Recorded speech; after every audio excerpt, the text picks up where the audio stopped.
नमस्कार, स्वागत है आपका। मैं हूं आपके साथ आशा झा और अब देखिए हमारी खास पेशकश अलविदा धर्मेंद्र। बॉलीवुड के हीमैन धर्मेंद्र का 89 साल की उम्र में निधन हो गया। वो पिछले कई दिनों से बीमार चल रहे थे। मुंबई ब्रीच कैंडी अस्पताल में उनका इलाज चल रहा था। धर्मेंद्र के निधन के बाद फिल्मी दुनिया के साथ ही देश भर में शोक की लहर है।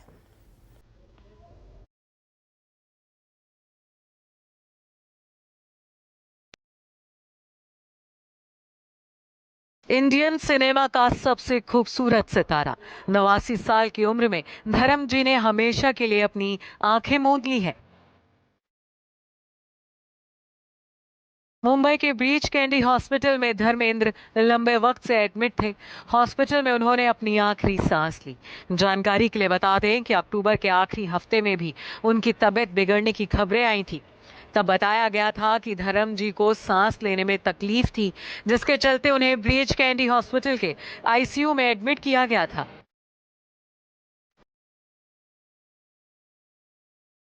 हॉस्पिटल की ओर से कहा गया था कि उनकी हार्ट बीट, ब्लड प्रेशर और यूरिन सैंपल बिल्कुल ठीक है। अपनी सेहत को लेकर धर्मेंद्र और देओल फैमिली ने कभी लापरवाही नहीं बरती। उनकी उम्र के चलते बॉबी देओल और सनी दोनों उनका बहुत ख्याल रखते थे। 8 दिसंबर को धर्म जी के 90वें बर्थडे के सेलिब्रेशन की तैयारियां भी उनके फैंस ने जोरों शोरों से शुरू कर दी थी। इस उम्र में धर्म जी की जिंदा दिली देखते ही बनती थी। तकरीबन 1 महीने पहले 2 अक्टूबर को उन्होंने अपने इंस्टाग्राम अकाउंट पर फैंस को दशहरे की शुभकामनाएं दी थी। दशहरे की शुभकामनाएं। भगवान आपको लंबी सेहत दे, खुशियां दे। अब नेक बनकर रहें, फिर तो तरक्की ही तरक्की है। वो अपनी जिंदगी का हर लम्हा फैंस के साथ शेयर करते रहते थे। अपने फार्म हाउस की जिंदगी की झलक वो अक्सर इंस्टाग्राम के जरिए फैंस को दिखाते रहते थे, जहां उनके चाहने वाले उनसे मिलने भी जाते थे। लेकिन बीते 1 महीने से धर्म जी ने सोशल मीडिया पर कोई पोस्ट नहीं किया था।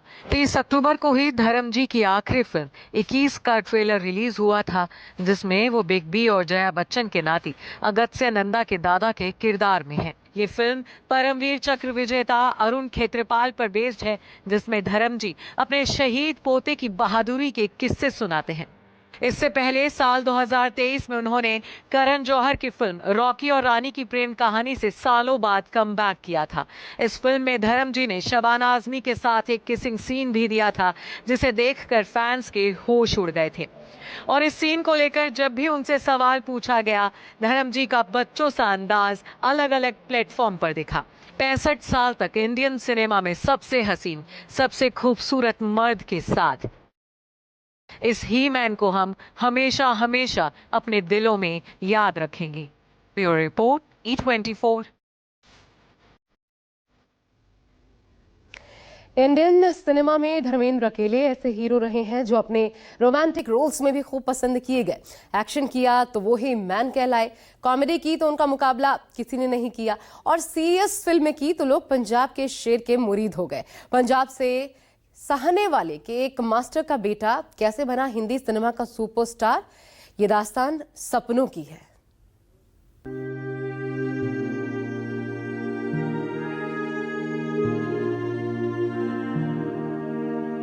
धर्मेंद्र के हीरो बनने की कहानी। एक मुस्कान से जो जीत ले गया जमाना, अपने दिलेर किरदारों से जो सबको बना गया दीवाना।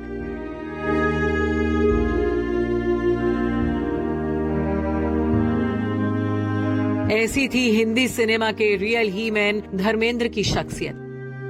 पंजाब के एक छोटे से गांव लालटन के एक स्कूल टीचर के बेटे धर्म सिंह देओल के मुंबई में हीरो बनने की कहानी इतनी आसान भी नहीं है। अपनी उम्र की नौजवानों की तरह धर्मेंद्र को भी स्कूल के दिनों से ही फिल्में देखने का शौक था। 9वीं क्लास में पहली बार फिल्म मेला देखी थी धर्मेंद्र ने। इसके बाद से ही दिलीप कुमार के वो फैन हो गए। कॉलेज तक आते आते तो उस दौर की हीरोइन सुरैया के वो दीवाने हो गए। सुरैया की फिल्म दिल लगी धर्मेंद्र ने 40 बार देखी। उसी दौर में धर्मेंद्र के दिल में भी हीरो बनने के अरमान जागे। पिता भले ही इसके खिलाफ थे, लेकिन धर्मेंद्र नहीं झुके। मुंबई आने से पहले धर्मेंद्र लुधियाना में एक अमेरिकन ड्रिलिंग कंपनी के साथ ट्यूबवेल्स लगवाने का काम करते थे। फिल्म फेयर में टैलेंट कॉन्टेस्ट का विज्ञापन देख धर्मेंद्र का भी मन हुआ इसमें शामिल होने का, लेकिन पिता के डर की वजह से धर्मेंद्र ने अपने दिल की बात मां को बताई। धर्मेंद्र के पिता केवल किशन देओल स्कूल के हेडमास्टर थे। वो चाहते थे कि उनका बेटा भी पढ़ लिख कर टीचर बने, लेकिन मां ने अपने इकलौते बेटे का मन रख लिया। धर्मेंद्र से कह दिया, अगर इतना ही मन है हीरो बनने का तो भर दे एप्लीकेशन। मां के दिए हौसले के बाद वो बम्बई आ गए। धर्म सिंह पहली बार चर्चा में आए थे फिल्म फेयर मैगजीन के स्पॉट द टैलेंट कॉन्टेस्ट के जरिए। कॉन्टेस्ट जीतने के साथ ही उन्हें फिल्म दिल भी तेरा हम भी तेरे मिल गई। डायरेक्टर अर्जुन हिंगोरानी ने साइनिंग अमाउंट के तौर पर उन्हें 51 रुपए दिए। तब धर्मेंद्र इसलिए ज्यादा खुश थे कि अब वो भी दिलीप कुमार की तरह हीरो कहे जाएंगे। धर्मेंद्र की पहली फिल्म दिल भी तेरा हम भी तेरे में हालांकि किरदार उनका रोमांटिक हीरो का था। फिल्म में धर्मेंद्र की हीरोइन भी उस दौर की कुमकुम जैसी मशहूर एक्ट्रेस थी, लेकिन फिल्म में बलराज साहनी जैसे सीनियर एक्टर की मौजूदगी धर्मेंद्र जैसे न्यूकमर पर भारी पड़ रही थी। धर्मेंद्र ने ये बात खुद महसूस की जब दिल भी तेरा हम भी तेरे के प्रीमियर पर उन्हें कुछ खास नोटिस नहीं किया गया। धर्मेंद्र को लगा उनमें स्टार बनने का मादा नहीं है। फिल्म के रिलीज होते ही धर्मेंद्र अपने गांव लौट गए। डायरेक्टर अर्जुन हिंगोरानी के दोबारा बुलावे पर धर्मेंद्र वापस बंबई गए। गोरे चिट्टे और दिल जीत लेने वाली मुस्कान के मालिक तो वो थे ही। दिल भी तेरा हम भी तेरे की शूटिंग के दौरान डायरेक्टर से दोस्ती भी जम चुकी थी। अर्जुन हिंगोरानी ने धर्मेंद्र को अगली फिल्म शोला और शबनम के लिए साइन कर लिया। तब मुंबई में बहुत कम लोग जानते थे कि धर्मेंद्र शादीशुदा और 2 बच्चों के पिता हैं। फिल्मों में आने के पहले ही धर्मेंद्र के बड़े बेटे सनी और बेटी विजेता का जन्म हो चुका था। राज कपूर, देवानंद, दिलीप कुमार जैसे सीनियर्स के बीच 60 के दशक में सबसे गुड लुकिंग रोमांटिक हीरो के रूप में उभरने लगे धर्मेंद्र। प्रोड्यूसर ने उन्हें उस दौर की तमाम बड़ी हीरोइनों के साथ फिल्मों में साइन किया। फिल्म सूरत और सीरत और बंदिनी में नूतन और अनपढ़ में माला सिन्हा, आई मिलन की बेला में सायरा बानो और काजल में मीना कुमारी, हर फिल्म के साथ धर्मेंद्र की सुर्खियां फिल्म इंडस्ट्री में बढ़ने लगी। इस दौरान धर्मेंद्र की सबसे ज्यादा चर्चा हुई एक्ट्रेस मीना कुमारी से करीबी रिश्ते को लेकर।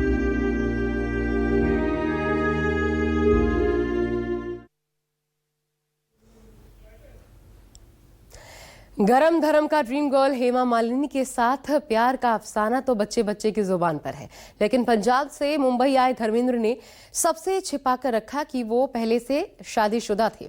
मुंबई की फिल्म इंडस्ट्री में धर्मेंद्र की मर्दाना खूबसूरती के खूब चर्चे थे। स्टार कहलाने से पहले और हेमा मालिनी से मोहब्बत के पहले धर्मेंद्र जी की एक छोटी सी love story tragedy king Meena Kumari के साथ, ट्रेजेडी क्वीन मीना कुमारी के साथ भी सुर्खियों में रही थी। देखिए। 1964 में मीना कुमारी अपने पति कमाल अमरोही से अनबन के बाद अलग रह रही थी। धर्मेंद्र से नजदीकियां शुरू हुई थी फिल्म मैं भी लड़की हूं के सेट पर। कहा जाता है तब धर्मेंद्र अपनी पहचान बनाने के लिए संघर्ष कर रहे थे और मीना कुमारी कामयाब स्टार। कहा जाता है कि उस दौर में मीना कुमारी ने धर्मेंद्र के पांव जमाने में बहुत मदद की। तब धर्मेंद्र पर मीना कुमारी जैसी सुपरस्टार की हैसियत कम इस्तेमाल करने के आरोप भी लगे थे, लेकिन मीना कुमारी को धर्मेंद्र के रूप में जैसे कामयाब को स्टार के साथ इमोशनल सपोर्ट भी मिल चुका था। 1966 में पत्थर और फूल की जबरदस्त कामयाबी के साथ ही धर्मेंद्र और मीना कुमारी के रिश्ते और भी परवान चढ़े। दोनों दर्जन भर फिल्मों में साथ काम कर रहे थे। ऐसे में मीना कुमारी और धर्मेंद्र के रिश्ते और भी गहरे बताए जाने लगे, लेकिन धर्मेंद्र ने कभी मोहब्बत की बात कबूल नहीं की। जबकि दोनों की जोड़ी 1968 में फिल्म बहारों की मंजिल तक कामयाब रही, लेकिन मीना कुमारी की बिगड़ती तबीयत को छोड़ धर्मेंद्र अपनी कामयाबी के रास्ते पर निकल चुके थे।